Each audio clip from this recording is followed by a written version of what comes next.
Hi viewers, welcome to our channel.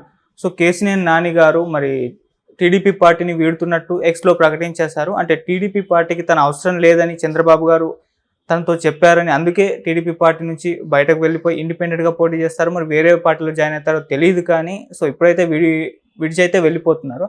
అయితే దీనిపైన PVP వారు కూడా ఒక కామెంట్ అయితే చేయడం జరిగింది. సో ఇప్పుడు ఇదైతే ఈ ట్వీట్ అయితే వైరల్ అవుతుంది. సో ఇంతకు ఆయన ఏం కామెంట్ చేశారు, ఎందుకు వెళ్ళిపోతున్నారు, సో ఈ అంశాల మీద డిస్కస్ చేయడానికి ప్రజెంట్ మనతో పాటు సీనియర్ జర్నలిస్ట్ జయదేవ్ గారు ఉన్నారు. వారితో ఒకసారి డిస్కస్ చేద్దాం. నమస్కారం సార్. నమస్తే సార్, మన కేసినేని నాని గారు 10 ఏళ్ల పాటు టీడీపీలోనే ఉన్నారు. సో ఇప్పుడు చంద్రబాబు గారు అంటే పార్టీకి తన అవసరం లేదు, వేరే వారికి కొత్త వారికి అవకాశం ఇద్దాం అని అనుకున్నారు కాబట్టి ఇప్పుడు ఈయన పార్టీని వీడుతున్నట్టు మన ఎక్స్లో ప్రకటించేస్తారు. మరి దీనిపైన మీ ఒపీనియన్ ఏంటి? అంటే కేసినేని నాని గారు చాలా ముక్కుసూటి మనిషి అని నేను విన్నది. తర్వాత చాలా ఆవేశపరుడు, ఏదైనా తప్పు చేసినా కూడా బాగా పాయింట్అవుట్ చేసి గట్టిగా మాట్లాడే వ్యక్తి. అంటే లైక్ ఇప్పుడు బాలయ్య గారు ఉన్నారు, బాలయ్య కూడా అంతే కదా. అంటే ఎదుటివాడు మిస్టేక్ చేస్తేనే కదా వీళ్ళు కోపం వస్తుంది. కామన్ సెన్స్ కానీ ఉపయోగించకపోతేనే ఎవరికైనా చిరాకు వస్తుంది. సో అట్లాంటిదే కానీ అటువంటి విమర్శలు కొన్ని మొదట్లో ఎదుర్కొనేవారు. బట్ పార్టీ కోసం చాలా కష్టపడిన వ్యక్తి అండి మొదటి నుంచి కూడా. పార్టీ కోసం చాలా చేశారు. విజయవాడలో కూడా మంచి ఒక నేమ్ ఫేమ్ తెచ్చుకున్నారు. కేసినేని నాని అనగానే ఫస్ట్ జనాల్లోకి మైండ్లో మెదిలే ఫస్ట్ ఏంటంటే ఆయన ట్రావెల్స్, కేసినేని ట్రావెల్స్. ఇప్పుడు లేదు, బట్ వేరే పేరుతో మార్చుకోకుండా నడిపిస్తున్నారని కొన్ని కథనాలు ఉన్నాయి. ఎంతవరకు వాస్తవం తెలియదు. తర్వాత కేసినేని నాని అనగానే టీడీపీ అభ్యర్థి అని మైండ్లో వస్తుంది. అంటే అంత బాగా పనిచేసిన వ్యక్తి. అయితే ఈ నోటి దూకుడు వల్ల కొన్నిసార్లు ఏమవుద్దంటే అది తనకే ఇబ్బంది కలిగించే అంశం ఉంటుంది. ఏదైనా ముఖం మీద ఫార్వర్డ్గా మాట్లాడితే ఒక పెద్ద స్థాయి ఉన్న వాళ్ళకి కొద్దిగా ఇబ్బంది పడతారు.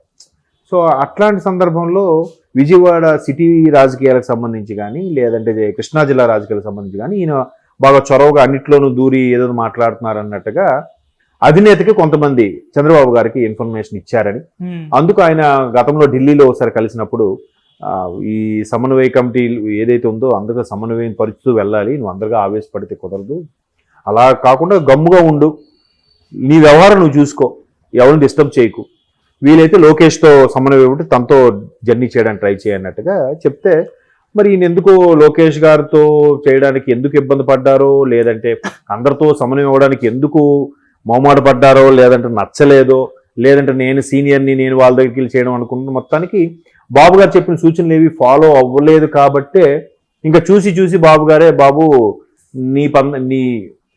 నీ వ్యవహారం నువ్వు చూసుకో, మిగతా ఎక్కడ వేలు పెట్టకు అని ఇండైరెక్ట్గా అలా చెప్పారని, దానికి ఈయన పొమ్మల్లేక పొగబెడుతున్నారు అన్నట్టుగా ఈయన తీసుకున్నాడు అన్నట్టుగా కొన్ని వార్తలు వస్తున్నాయి. టీడీపీ శ్రేణులు కూడా చెప్పింది ఏంటంటే కొంతమందితో రాయబారం పంపించారు బాబు గారు అని, ఇంకొంతమంది ఏంటంటే ఈయన చెప్పిన మాట ఫాలో అవ్వట్లేదు కాబట్టే ఆయన అలా చెప్పడం జరిగింది. పార్టీకి ఎవరు ఎంపీ అయినా, ఎమ్మెల్యే అయినా, ఎమ్మెల్సీ అయినా, జనరల్ సెక్రటరీ అయినా, ఆఖరికి అచ్చెన్నాయుడు లాంటి గారు అధ్యక్షులుగా ఉన్న వాళ్ళైనా కూడా పార్టీ నిర్ణయాలకు ఏవైతే ఉన్నాయో దానికి లోబడే పనిచేయాలి ఎవరైనా సరే. సో అలాంటి సందర్భంలో పని చేయట్లేదు అన్నట్టు కూడా కొన్ని విమర్శలు ఉన్నాయి. అంటే ఈయన కొంచెం దుందుడుకు స్వభావం మనిషి కాబట్టి, సో ఓవరాల్గా ఎప్పటి నుంచో చెప్పి చూస్తున్నారు, ఈయన వినట్లేదు కాబట్టి రాయబారులతో చెప్పడమో, లేకపోతే నీ వ్యవహారం నువ్వు చూసుకొనైనా నువ్వు ఎక్కువగా ఇన్వాల్వ్ అవ్వకు. తర్వాత వాళ్ళ కజిన్ ఎవరో ఉన్నారు, కజిన్ బ్రదర్ సంథింగ్, కేసినేని చిన్న ఏదో సంథింగ్, ఆయన చూసుకుంటారు అన్నట్టుగా చెప్పినట్టు కూడా టీడీపీ శ్రేణులు మాట్లాడుకుంటున్నది. దీంట్లో వాస్తవం అని తెలియదు. బట్ ఆయన ట్విట్టర్ బట్టి చూస్తే మాత్రం ఆయన పార్టీని వీడుతున్నారని క్లారిటీ వచ్చింది. ఇంకోటి ఏంటంటే 10 ఏళ్ళు కంటిన్యూస్గా చేసినప్పుడు ఖచ్చితంగా ఎంత బాగా చేసినా చేయకపోయినా ప్రజల్లో వ్యతిరేకత ఉంటుంది. ఈసారి ఆయన ఖచ్చితంగా విజయవాడ 1, 2లో సంథింగ్ పోటీ చేస్తున్నారు కదా, లేదా సారీ లోక్సభకు సంబంధించి, ఎట్లాగూ ఓడిపోతారనే సంకేతాలు వచ్చాయో సంథింగ్ తెలియదు, కానీ ఎట్లాగూ ఆయన వ్యతిరేకత ఉంది కాబట్టి వేరే వాళ్ళు పెట్టే అవకాశం కూడా ఉంది టీడీపీ నుంచి. సో ఈ వార్తలు అన్నీ కలిపి వెరసి ఆయన పార్టీని వీడుతున్నట్టుగా అర్థమవుతుంది. ఇప్పుడు ఆయన స్టేట్మెంట్ కూడా ఇచ్చారు, ముందు పార్టీ సభ్యత్వానికి రాజీనామా చేస్తున్నాం, తర్వాత ఢిల్లీ వెళ్ళినప్పుడు స్పీకర్ కూడా రాజీనామా సమర్పిస్తారని చెప్తున్నారు. సో ఇవన్నీ ఉన్నప్పుడు పార్టీ వీడుతున్నారు అనగానే ఉన్న వాళ్ళకి అతనితో ఎవరైతే ఇబ్బంది పడ్డారో, లేదా అతనితో ఎవరైతే ఫేస్ చేశారో వాళ్ళకి ఎలాగూ ఇబ్బందికర, అమ్మయ్య పోతున్నాడరా అన్నట్టు ఫీల్ అవుతారు. కాబట్టి మేబీ పీవీపీ గారు ప్రొడ్యూసర్ కూడా ఆయన మరి ఆయనకి ఏమున్నాయో మనకు తెలియదు, కానీ ఆయన కొంచెం ఘాటుగానే స్పందించినట్టుగా మనం చూసాం. బయటకు వెళ్ళాక ఎలాగో ఉంటుంది. ఇంకో కొన్ని వార్తలు ఏంటంటే ఆయన వైసీపీలో చేరబోతున్నారని కూడా కొన్ని వార్తలు వచ్చాయి. ఎందుకంటే ఎన్నికల ముందు ఇవన్నీ సహజం. ఏమాత్రం చిన్న ఇబ్బందికర పరిస్థితులు ఉన్నా పార్టీ వేయడం, పార్టీ ఫిరాయింపులు, అటువైపు వెళ్ళడం ఇటువైపు రావడం, ఎక్కడ ఓడిపోతే అక్కడ పోటీ చేయడం. మన తెలంగాణలో అయితే మనం చాలా క్లియర్గా చూసాం.